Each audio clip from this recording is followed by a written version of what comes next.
ይበቃሻል ተናገሪ ስለኔ ምንድነው የምታውቂው ምን የምታውቂው ነገር ኖሮ ነው መስከሪልን የሚሉሽ ስለኔ ምን አውቀሽ ነው እነሱ አንቺን ለምስክር የሚፈልጉሽ ምን ነው የምታውቂው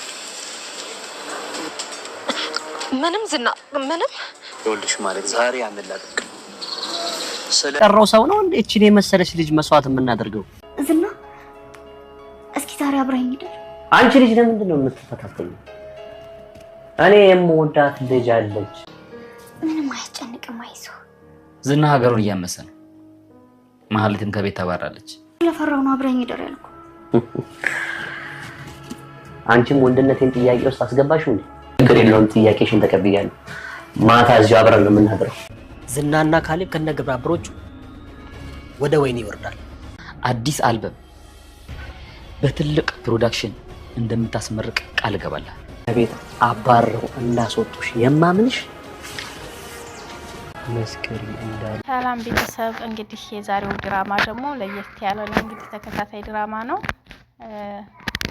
መሀሌት ውሻ ክልቢት አድርገው ከቤት ውስጥ ነው ያስወጧት ከኖረችበት እንግዲህ ቤተሰብ ነኝ ቤቴ ነው ብላ እኔ መዳም ነኝ ብላ በቃ ብዙ ነገሮችን ስታደርግ ከነበረችበት ቤት ነው ተፈናቀለችው ዝናውም ያው እያፋጠጣት ነው ከዛ ቤት ያስወጡሽ ምንድነው ስለምንድነው ጉዳዩ ምንድነው ብሎ እየጠየቃት ያለ ነገር አለ ስለዚህ መሀሌት በጣም ወጥመድ ውስጥ ነው የገባችው ወይ ከዛ አልሆነች ወይ ከዚህ አልሆነች አንዱ ጋር ቆማ ያደረገችው ነገር የላትም አንዱ ጋር መቆም ነበረባት ከዚህም ሳይሆን ዝናው ራሱ እኔ ጋር እንደዚህ እንደምትይ እነሱም ጋር እንደዛ ነው የምትይው በምንም አላምንሽም እነሱ እንዴት እንዳባረሩሽ ማመን አልችልም ነው ያላት ማመን አልችልም በምን ምክንያት እንዳባረሩሽ አባረሩሽ ነው ወይንስ እኔን ስለላ ነው የመጣሽው ብሎ ነው ያላት ስለዚህ ዝናው ማለት እንግዲህ በጣም ባለየ ሰው ነው ብዙ አደንዛዥ እጾችን እያዟዟረ እንደሚሸጥና ልጆችን አረብ ሀገር ወስዳችኋለሁ ብሎ ሙሉ ምርመራ ካከሄደ በኋላ ንጹህ ከሆኑ ያመጣና ያግታል እንግዲህ ትትናን አግቷታል ማለት ነው አግቶ ለሆነ ሽማግሌ ቢያንስ 70 ዓመት 60 ዓመት 80 ዓመት ለሆነው ሽማግሌ ያለ ነበር ኩላሊቷን ለሱ ሊሰጣት ማለት ነው ሊሸጣት ነው እንግዲህ የሷን ኩላሊት በቃ ያበላሻታል በጥቅሉ ትትናም ደግሞ እዚህ ቤት በቃ መሞቴ ካልቀረ እሱን መግደል አለብኝ ብላ የሆነች ቢላዋ አግኝታ ደብቃ ነበር ካሁን በፊትም ሽጉጥ ደብቃ ነጥቃ ከኪሱ ከኋላ አውጥታ ልትገለው ሞክራ ነበር አሁንም ደግሞ ቢላዋ ነገር ይዛ እንሱን መውጋት አለብኝ እያለች ነበር እንግዲህ ሌላው ሁሉም ነገር አማራጭ አልሆናትም በጸባይ ልግባው ብላ የሴት መላ እንግዲህ ለቁጫጭ ጉልበት ለሴት መላ ነው ያሉት እና ለሴት መላ አለና በቃ ዝና ለምንድነው አብረኸኝ ማታድረው ምናምን አለች እሱም ደግሞ ለምንድነው እንደዚህ የምትይኝ ምናምን አለ በቃ እሺ ተቀብያለሁ አብሬ አድራለሁ ብሎ በዛ አታላ እሱን ለመውጋት ነው የምትፈልገው ማለት ነው ትትና እንጂ እሱ ጋር ማደርና መተኛት ፈልጋ አይደለም አታላ ያው እንግዲህ ወንድ ልጅ ጉልበት ስላለው በዛ እንዲህ አርጋ ለማድረግ ነው እንግዲህ የትትና ቀጣዩ ህይወቷ ምን ላይ እንደደረሰ የምናይ ይሆናል ይሄ ነገር በጣም አስተማሪ ነገር ነው በጣም አስተማሪ ነገር ነው እንግዲህ አቶ ሉላም አለች መድብል ሞገስ እነሱም ደግሞ እነ ሞገስም ያው አንድ ክላስ ቤት ተከራይተው ሞገስና ሉላ እዛ እየኖሩ ነው ያሉት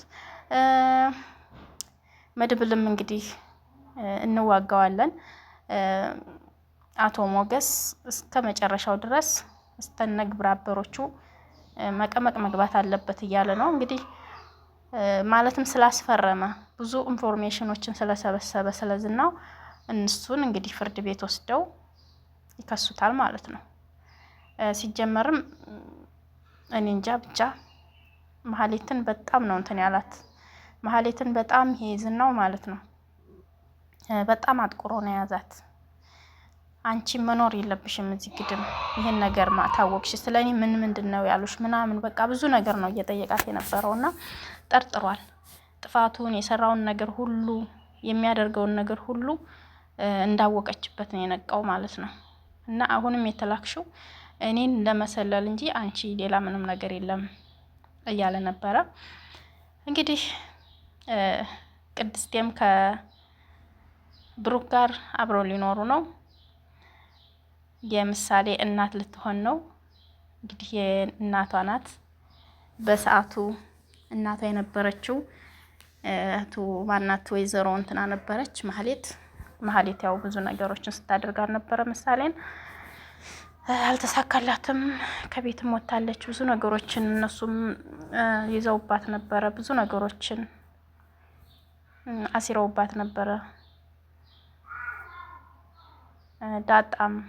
ዳጣም እንግዲህ ዳጣ ደግሞ ከዚህም በቃ አለች። ዳጣ ሉላም ደግሞ እንግዲህ በጭንቀት ላይ ናት ያለችው። ሉላም አቶ እንትና ማነው ይሄ ዝናው እንዳያገኛት ነው ተደብቀው ነው ያሉት አንድ ክላስ ተከራይተው። ያው እንግዲህ ተከራይተው ራሱ የሚበሉት አጥተው ገንዘብ አጥተው እንደገና ከመድብል ዳጣንም ደውሎ እንደዚህ እኮ ገንዘብ አጣሁኝ የቤት ኪራይ የምከፍለው አባትሽን ጠይቂልኝ ብሎ አቶ ሞገስ የቤት ኪራይ ራሱ የምከፍለው የለኝም ብሎ ብዙ ንብረቶችም ተይዘውበታልና አለው ንብረት ሞገስ ባለ ንብረት ነው። ከዛ እየጠየቀ ነው ሰጥተዋለችም። እንደገና ደግሞ መድብልንም እየጠየቀ ነው። ከዚያ ደግሞ ንብረቱ ሲመለስለት የመድብልን የተሸጠበትን ሙዚቃ የሚተካለትን ነገር ብዙ ነገር ሊያደርግለት ቃል ገብቷል ማለት ነው። ተው ግን እያለ ነበረ።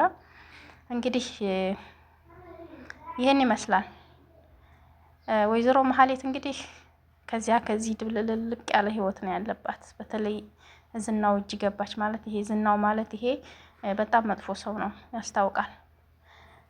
መሀሌት የምትሆን መጥፎ ናት። ከዚህ ምንድነው በአንድ ሰው ጋር ቆማ ልክ ያንን ነገር መዋጋት አለባት። በቃ ከዚያ ጋር ከሆነች ከዚያ ጋር መሆን አለባት። ከዚህኛው ጋር ከሆነች ከዚህኛው ጋር መሆን ነበረባት። ከሁለቱም ጋር ሆነ አሁን እሷ በቃ ሁለት ዛፍ ላይ ተንጠልጥላለች። ህይወቷ በቃ እንጃ ምን አይነት ህይወት እንደሚኖራት። ዝናውም አንቺ ብዙ ነገር ስለምታውቂ አሁን እነ መድብል ብዙ ነገር ስላሉሽ አንቺ በህይወት መኖር የለብሽም ነው ያላት። በህይወት መኖር የለብሽም መቆየት የለብሽም ነው የተባለችው። ሊገላት ይችላል ማለት ነው። ዝናው ሊገላት ይችላል። በጣም ፈርታለች። እባክህ መሞት የለብኝም እኔ ከዚህ ልሂድ በቃ ምንድነው እኔ የማውቀው ነገር የለም ብዙ ነገር ነው የተርገበገበችው። ፈርታለች ዝናው ይገለኛል ብላ። ከዚያም በኋላ በቃ ሉላ ያለችበትን አሁን ስራ ሰጥሻለሁ ሉላ ያለችበትን የት ሰፈር እንዳለች ሙሉ አዲስ አበባ ውስጥ ፈልገሽ ማግኘት አለብሽ ብሏታል። አንተ ያላገኘሃትን እኔ እንዴት ብዬ ነው የማገኘው ነው ያለችው። ያው በደላላ ደግሞ ለሌላ ደላላ ደግሞ ሰጣ ተደውሎለት እሱም እንደዛ አፈላልግ እየተባለ ነው። ብቻ ሉላ እንግዲህ ከሞገስ ጋር አንድ ኪራይ ቤት አንድ ክላስ ቤት ተከራይተው እየኖሩ ያሉ ሰዎች ናቸው።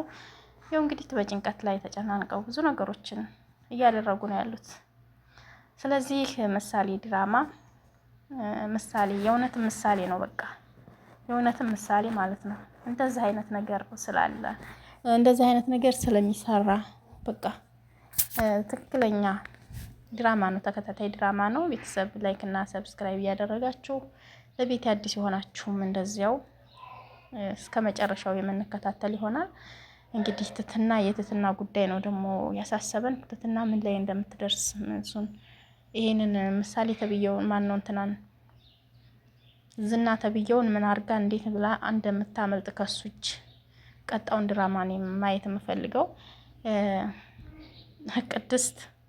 ቅድስት ደግሞ ከብሩክ ጋር ያው አዲስ ህይወት ደስ ያለ ህይወት ሊኖሩ ነው። በጣም ደስ የሚል ነው። ብሩክ እና እንትና በጣም ደስ የሚል ህይወት ነው የሚኖሩት። ማለት ደግሞ እስከ መጨረሻ ብሩክ ያለ ህይወት ሆኖባታል። በቃ እንግዲህ መድብል ዝናን ወደ ፍርድ ቤት መዶል አለበት ማውረድ አለበት ማለት ነው። እንግዲህ ጉድ ነው የምናየው። እና ውድ ቤተሰቦቼ ቀጣዩ ቪዲዮ እንደምታገኙ ተስፋ አደርጋለሁ። ላይክ እና ሰብስክራይብ በማድረግ አብራችሁን እንድትሆኑ በትህትና እጠይቃለሁ።